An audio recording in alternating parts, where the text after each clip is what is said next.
Hello மக்களே, எல்லாரும் எப்படி இருக்கீங்க? இந்த வீடியோவில் நம்ம என்ன பார்க்க போகிறோம்னா, எங்கே வந்திருக்கோம்னா, ஒரு ஃபேமஸான ஒரு பிளேஸுக்கு வந்திருக்கோம். நம்ம ஆஃபீஸ் விஷயமா பார்த்தீங்கன்னா, நீப்பத்துறை வந்திருக்கோம். நீப்பத்துறையில் இந்த கோவில் கண்டிப்பாக ரொம்ப ஃபேமஸ்ன்னு சொல்கிறாங்க. நம்ம நிறைய கோவிலை பார்த்துருப்போம். பெரிய பெரிய கோபுரங்கள் இருக்கும், பிரம்மாண்டமான சிலைகள் இருக்கும், தங்க ரகங்கள்லாம் பல விஷயங்கள்லாம் இருக்கும். ஆனால் ஓயாமல் ஓடிட்டு இருக்கிற ஒரு நதிக்கு நடுவில், அதுவும் ஒரு சிலையும் எந்த ஒரு உருவமும் இல்லாமல் வெறும் கல்லையே தெய்வமாக வழிபடுற ஒரு ஃபேமஸான ஒரு கோவிலுக்கு தான் வந்திருக்கோம்.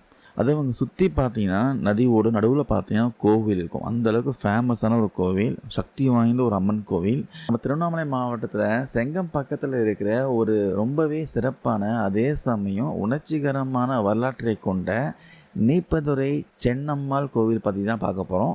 இந்த கோவிலில் வெறும் தெய்வம் மட்டும் இல்லைங்க, சிவபெருமானுடைய தீவிர பக்தரான வெள்ளையப்பா சித்தர், அப்புறம் மனம் திருந்திய நவாப்பு, இப்படி இவங்களுக்கெல்லாம் என்ன சம்மந்தம், பார்வதி தேவதையே இங்கே எப்படி குழந்தையாக அவதரிச்சாங்க, அவங்க டீட்டெயிலாக இந்த வீடியோவில் சுவாரஸ்யமான வரலாற்றுன்னு பார்க்கலாம். இந்த கோவில் அப்படி விஷுவல்ஸ் பாருங்கள், வேறு லெவலில் இருக்கும். முதல்ல இந்த கோவில் எங்கே இருக்குதுன்னு பார்த்துருவோம். திருவண்ணாமலை மாவட்டத்தில் ஜவ்வாது மலை தொடருக்கு நடுவில் இயற்கையாக அமைஞ்சிருக்க ஒரு சிற்றாறு தான் பார்த்தீங்கன்னா இந்த நீப்பதுரை. இங்கே இருக்கிற தென்பெண்ணை ஆற்றோடைய கரையோரம் திருப்பாறைக்கு நடுவில் தான் பார்த்தீங்கன்னா இந்த சென்னம்மாள் ஆலயம் அமைஞ்சிருக்கு. இந்த கோவிலுடைய மிக முக்கியமான சிறப்பே எங்கள் அம்மனுக்கு எந்த ஒரு குறிப்பிட்ட உருவமும் கிடையாது. அத்தோட நடுவில் இருக்கிற ஒரு கல் தான் பார்த்தீங்கன்னா கல்வடியும் தான் இங்கே தெய்வமாக சென்னம்மாலாம் வணங்குறாங்க. முக்கியமாக ஆடி மாதத்தில் லட்சக்கணக்கான பக்தர்கள் இங்கே தங்களுடைய கவலைகள் எல்லாம் சொல்லி மனமுருகி வேண்டிட்டு போவாங்க.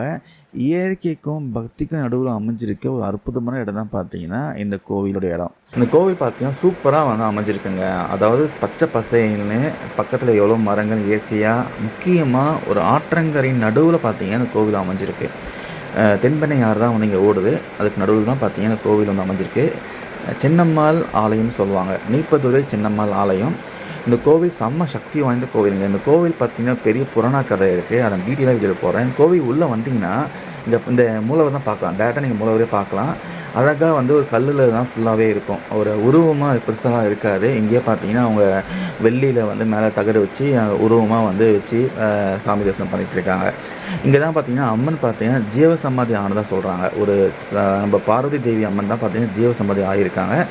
இவங்க பக்தர்கள்லாம் பார்த்தீங்கன்னா அந்த மனமுருகி வேண்டிட்டா எல்லாமே நல்லது நடக்கும் சொல்கிறாங்க.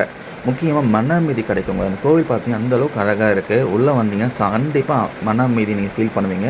உங்கள் வாழ்க்கையில் மன அமைதி கிடைக்கும். அழகாக பாருங்கள், மரம், அது கீழே சுவாமி, சுற்றி ஆறு, அதுக்கப்புறம் பச்சை பசேல்னு இயற்கையான மரங்கள் பார்க்கவே அந்தளவுக்கு சூப்பராக இருக்குது பாருங்களேன். ரொம்ப ஃபேமஸான சக்தி வாய்ந்த கோவிலுங்க.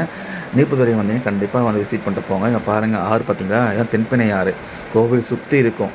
நடுவில் ஒரு தரைப்பாலம் மாதிரி போட்டிருக்காங்க. தரைப்பாலம் கிராஸ் பண்ணி தான் பார்த்தீங்கன்னா நீங்கள் சாமி தரிசனம் பண்ணுற மாதிரி இருக்கும்.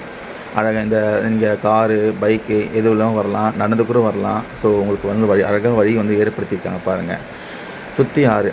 அதுக்கப்புறம் இந்த ஆற்றை தாண்டி போனீங்கன்னா இன்னொரு கோவில், அதுவும் நம்ம சென்னம்மாள் கோவில் தான். அது நீங்கள் சாமி தரிசனம் பண்ணலாம். அது இப்போ கட்டிகிட்ருக்காங்க, ஆல்மோஸ்ட் கட்டிட்டாங்க.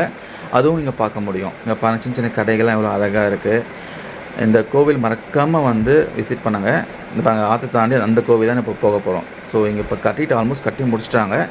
அதே சென்னம்மாள் கோவில் தான். அதுவும் அங்கே மூலவர் பார்த்தீங்கன்னா அழகாக காட்சி கொடுப்பாங்க. இந்த சென்னம்மா வரலாற்றை பற்றி தெரியணும்னா முதல்ல பார்த்தீங்கன்னா இங்கே இருந்த வெள்ளையப்பா சித்தர் பற்றி நம்ம தெரிஞ்சுக்கணும். இவர் சிவபெருமானுடைய ரொம்ப தீவிரமான பக்தருங்க. ஒரு நாள் நீப்பதுரை கிராமத்தில் ஒரு சின்ன பையனை பாம்பு கடிச்சு இறந்துட்டான். அவனை சுடுகாட்டுக்கு தூக்கிட்டு போயிட்டு இருந்தாங்க. அப்போ அங்கே சித்தர் பார்த்தீங்க என்ன ஆச்சுன்னு கேட்டிருக்காரு. மக்கள் அழுதுபடியே பார்த்தீங்க காரணத்தை சொல்ல, உடனே சித்தரை சவத்தை கீழே வைங்க, நீங்கள் எல்லாம் தள்ளி நில்லுங்கன்னு சொல்லிட்டு அந்த பையனுக்கு பக்கத்தில் உட்காந்து தியானம் பண்ண ஆரம்பிச்சிருக்காரு. என்ன ஆச்சரியம்னா, கடித்த பாம்பு திரும்பவும் அந்த பையன் உடம்புக்கு பக்கத்தில் தன்னோட விஷத்தை திரும்ப எடுத்துகிட்டு போயிருச்சு. அந்த பையனும் நல்லா தூங்கி எழுந்த மாதிரி எழுந்துச்சு, இயல்பாக இருக்கிறான். ஊர் மக்கள் எல்லாருமே அப்படியே சித்தர் காலை விழ ஆரம்பிச்சிட்டாங்க. அது மட்டும் இல்லாமல் ஊருக்கு வடக்கே ஒரு பெரிய கற்குன்றில் தன்னுடைய நாணத்தால் ஒரு அரை ஆழத்துக்கு பாறையில் பார்த்தீங்கன்னா ஒரு குழியை உருவாக்கி அதில் நல்லெண்ணெயை ஊற்றி பாம்பு கடித்தவங்களுக்கு மருந்தாக கொடுத்தாரு. இன்னைக்கும் ஆயிரக்கணக்கான மக்கள் அந்த எண்ணெயை நம்பி பயன்படுத்திட்டு இருந்தாங்க. சரி, இப்போ நம்ம மெயின் ஸ்டோரிக்கு வந்துடலாம். அந்த காலத்தில் இந்த ஊரை வந்து நவாப் அப்படின்னு ஒரு மன்னர் பார்த்தீங்கன்னா ஆண்டு வந்தார். அவர் பெண்களுக்கு பார்த்தீங்கன்னா ரொம்ப பிரியமானவர். கல்யாணம் ஆன பெண்களை பார்க்க மாட்டார். ஆனால் அழகான கன்னி பெண்களை பார்த்தா தன்னோட ஆசையை தீர்த்துக்க நினைப்பார். இந்த மன்னர்கிட்ட இருந்து கன்னி பெண்களை காப்பாற்றுறதுக்காக தான் பார்வதி தேவியே இந்த பூலோகத்தில் ஜவ்வாது மலை பகுதியில் பார்த்தீங்கன்னா ஒரு சின்ன குழந்தையா அவதாரம் எடுத்தாங்க. அந்த நேரத்தில் சமுத்திரம் அப்படின்னு ஒரு சிற்றாறில் ஆடு மாடு மேய்க்கிற ஒருத்தர் பார்த்தீங்கன்னா அந்த குழந்தைய பார்க்குறாரு. தங்கம் மாதிரி மின்ற அந்த குழந்தைய பார்த்ததும் குழந்தை பாக்கியம் இல்லாத அவர் பார்த்தீங்கன்னா ரொம்ப சந்தோஷமாக அந்த குழந்தைய வீட்டுக்கு தூக்கிட்டு போனார். அந்த குழந்தைய வந்து கணவன் மனைவி 2 பேருமே ரொம்ப அன்பாக வளர்க்குறாங்க. குழந்தைக்கு ஒரு 5 வயசுக்கு மேலே ஆகிறப்போ காதாணி விழா பார்த்தீங்கன்னா நடத்துகிறாங்க. அப்போ அந்த வழியாக வந்து ஒரு பிராமணர்கிட்ட குழந்தைக்கு என்ன பேர் வைக்கலாம்னு கேட்டிருக்காங்க. அதுக்கு அவர் பார்த்தீங்கன்னா சென்னம்மாள் பேர் வைங்க அப்படின்னு சொல்லிட்டாரு. இந்த பேர் வந்து உலகத்தில் ரொம்ப காலமாக நிலைச்சு நிற்கும். ஆனால் ஒரு கசப்பான உண்மை என்னன்னா இந்த குழந்தை 10-12 வயசுக்குள்ளேயே இறந்துடும் சொல்லிட்டு போயிட்டாரு. இதை கேட்டதும் அந்த பெற்றோர்கள் பார்த்தீங்கன்னா ரொம்பவே நொந்து போயிட்டாங்க. சென்னம்மாளுக்கு பார்த்தீங்கன்னா இப்போ 10 வயசு ஆயிடுச்சு. நான் வளர்த்தவங்க ரொம்ப வயசானவங்க எடுத்தனால அவங்கள வீட்டிலேயே இருக்க சொல்லிட்டு சென்னம்மாள் தனியாக பார்த்தீங்கன்னா மாடு மேய்க்க காட்டுக்கு போனாங்க. காட்டில் மாடுகளை மேய விட்டு அவங்க அவதரித்த இடத்துல நின்று தன்னுடைய அண்ணனான நாராயணனை மகாவிஷ்ணுவை கும்பிடுவாங்க. நாராயணன் வருவார். 2 பேரும் பார்த்தீங்கன்னா நாள் பூரா பேசிகிட்டே இருப்பாங்க. சாயங்காலம் ஆனதும் நாராயணன் பார்த்தீங்கன்னா மறைஞ்சிடுவார். சென்னம்மாள் பார்த்தீங்கன்னா மாடுகளை ஓட்டிட்டு வீட்டுக்கு வந்துடுவாங்க. இது டெய்லி நடந்துகிட்டே இருந்துச்சு. இப்படி ஒரு நாள் பார்த்தீங்கன்னா வரி வசூல் பண்ணுறதுக்காக அந்த சமுத்திரம் கிராமத்துக்கு வந்தவர் தான் பார்த்தீங்கன்னா அந்த நவாப் மன்னர். மாடு மேய்ச்சிட்டு இருந்த அந்த சின்னம்மாளை பார்த்து அவருக்கு ஆசை வந்துருச்சு. உடனே தன்னுடைய ஆட்கள் அனுப்பி அவங்கள கூட்டிகிட்டு வர சொன்னார். நவாப்புடைய ஆட்கள்லாம் வளர்ப்பு பெற்றோர்கள்கிட்ட அந்த விஷயத்தை சொல்கிறாங்க. அங்கே வந்து அந்த சின்னம்மாள் ரொம்ப புத்திசாலித்தனமாக, ஒரு நாள் இன்பத்தில் என்ன பயன் இருக்குது, உனக்கு சம்மந்தம்னா என்னை வந்து முறையாக கல்யாணம் பண்ணிக்கோங்க அப்படின்னு நவாப் கிட்ட கேட்டிருக்காங்க. நவாப்பும் பார்த்தீங்கன்னா ஓகே சொல்லிட்டாரு. ஒரு வெள்ளிக்கிழமை காலையில் 11 மணிக்கு கல்யாணம் பார்த்தீங்கன்னா முடிவாகுது. இதை பற்றி வந்து சென்னம்மாள் பார்த்தீங்கன்னா காட்டுக்கு போய் தன்னுடைய அண்ணனான நாராயணன் கிட்ட சொல்கிறாங்க.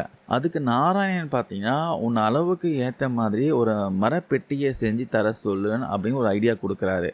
கல்யாண நாள் வந்தாச்சு. ஆனால் மாலையில் பார்த்தீங்கன்னா 5 மணிக்கு சென்னம்மாள் மாற்று வழியாக வெங்கட்ராமன் கோவிலுக்கு தப்பிச்சு போயிட்டாங்க. இதை தெரிஞ்சுக்கிட்டு நவாப் மன்னர் பார்த்தீங்கன்னா கோபத்தோடு அவளை தேடி வராங்க. நாராயணன் வந்து அந்த சின்ன பெண்ணை அந்த மரப்பெட்டிக்குள்ளே வச்சு நதியில் வந்து மிதக்க விட்டுறாரு. ஆற்றுல மிதந்து போன அந்த பெட்டியை வந்து நவாப் படை துரத்திட்டு போக அப்போ தான் பார்த்தீங்கன்னா ஆற்றின் நடுவில் 7 கண்ணீர்கள் மூலமாக ஒரு பெரிய பள்ளம் உருவாகுது. அந்த பள்ளம் பார்த்தீங்கன்னா 5000 அடி நீளம், 300 அடி ஆழம் கொண்டது. இந்த நேரத்தில் தான் பார்த்தீங்கன்னா சிவபெருமான் வந்து தன்னுடைய பக்தரான வெள்ளையப்பா சித்தர்கிட்ட வந்து அந்த பெட்டியில் வரது என் மனைவி பார்வதி தேவி தான், அவளை நீ தான் வந்து காப்பாற்றி வளர்க்கணும்னு சொல்கிறாரு. சித்தரும் சென்னம்மாளை காப்பாற்றி பாதுகாப்பாக வளர்க்குறாங்க. ஆனால் இதை அறியாத அவருடைய வளர்ப்பு பெற்றோர்கள் பார்த்தீங்கன்னா பொண்ணு ஆற்றுல முழுகி செத்துருச்சின்னு நினச்சி கண்ணீரோடு அந்த கரையிலே பார்த்தீங்கன்னா இறுதி சடங்கு செஞ்சுட்டாங்க. இன்னொரு பக்கம் தன்னுடைய வீடு, படைகள், அதிகாரம் எல்லாத்தையும் இழந்து நடுத்தெருவில் நின்று அந்த நவாப் மன்னருக்கு பார்த்தீங்கன்னா வெள்ளையப்ப சித்தர் தன்னுடைய நாணத்தை கொடுத்து சிற்றின்ப ஆசையிலிருந்து விடுவிச்சார். மனம் திருந்திய நவாப் பார்த்தீங்கன்னா சித்தருக்கு பணிவிடை செய்ய ஆரம்பிச்சிருக்காரு. ஆனால் இந்த ஊர் மக்கள் என்ன பண்ணாங்கன்னா சென்னம்மாள், சித்தர், நவாப் இவங்க 3 பேரும் ஒன்றா இருக்கிறத பார்த்து ஏளனமாக தப்பாக பேசினாங்க. இதனால கோபம் அடைஞ்ச சித்தர் பார்த்தீங்கன்னா அந்த ஊருக்கே சாபம் கொடுத்துட்டாரு. ஆதி இல்லா அம்மாப்பேட்டை, நீதி இல்லா நீப்பதுரை, கோல் சொல்லும் கோட்டாவூர், இந்த ஊர் மக்கள் யாருமே முன்னுக்கு வர முடியாதுன்னு சாபம் கொடுத்துட்டாரு. கடைசியாக வெள்ளையப்ப சித்தர் பார்த்தீங்கன்னா 2 பேருக்கிட்டையும் ஜீவசமாதிக்கு ஆக போகிற நேரத்தை சொல்கிறாரு. சென்னம்மாள் வந்து நீ ஆற்றுல இருக்கிற பாறைக்கு நடுவில் ஜீவசமாதிக்கு ஆகு, மக்கள் உனக்கு அங்கே கோவில் கட்டி கும்பிடுவாங்க சொன்னார். அதுதான் இன்றைக்கி பார்த்தீங்கன்னா நம்ம பார்க்குற ஆற்றுக்கு நடுவில் இருக்கிற கல் வடிவம் கோவில், சென்னம்மாள் ஆலயம். நவாப் என்ன சொல்கிறாருன்னா, நவாப் நீ ஊருக்கு வடக்கே ஆலமரத்தடியிலே ஜீவசமாதிக்கு ஆகு. அவர் சொன்னபடியே பார்த்தீங்கன்னா 3 பேரும் ஜீவசமாதிக்கு ஆனாங்க. இன்றைக்கும் இந்த 3 இடங்களையும் முறைப்படி மனமுருகி வேண்டவங்களுக்கு குறையாத வயதும் நிலையான நிம்மதியும் தொலையாத செல்வமும் கிடைக்கும்ட்டு மக்கள் உறுதியாக நம்புகிறாங்க.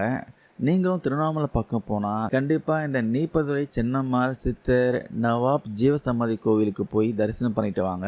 ரொம்பவே ஒரு மன அமைதி கிடைக்கும் சொல்லலாம். இந்த கோவிலை பார்த்தீங்கன்னா 2 கோவிலுக்கு நான் போனேன். சென்னம்மாள் கோவிலே பார்த்தீங்கன்னா இந்த ஆற்றங்கரையிலே ஜீவசமாதி கோவிலுக்கும், அதுக்கப்புறம் இந்த பிரிட்ஜ் தாண்டி பார்த்தீங்கன்னா அங்கே ஒரு கோவில் இருக்கும். ஸோ 2 கோவிலும் நான் அந்த கோவிலை போய் எக்ஸ்ப்ளோர் பண்ணி சாமி தரிசனம் பண்ணிட்டு வந்தோம். ஏற்கனவே இந்த கோவில் யாராவது போயிருந்தால் மறக்காம கீழே கமெண்ட்ஸில் பதிவு பண்ணுங்கள். உங்களுடைய அனுபவத்தை மறக்காம ஷேர் பண்ணுங்கள். தேங்க்யூ நண்பர் அண்ட் பீஸ்.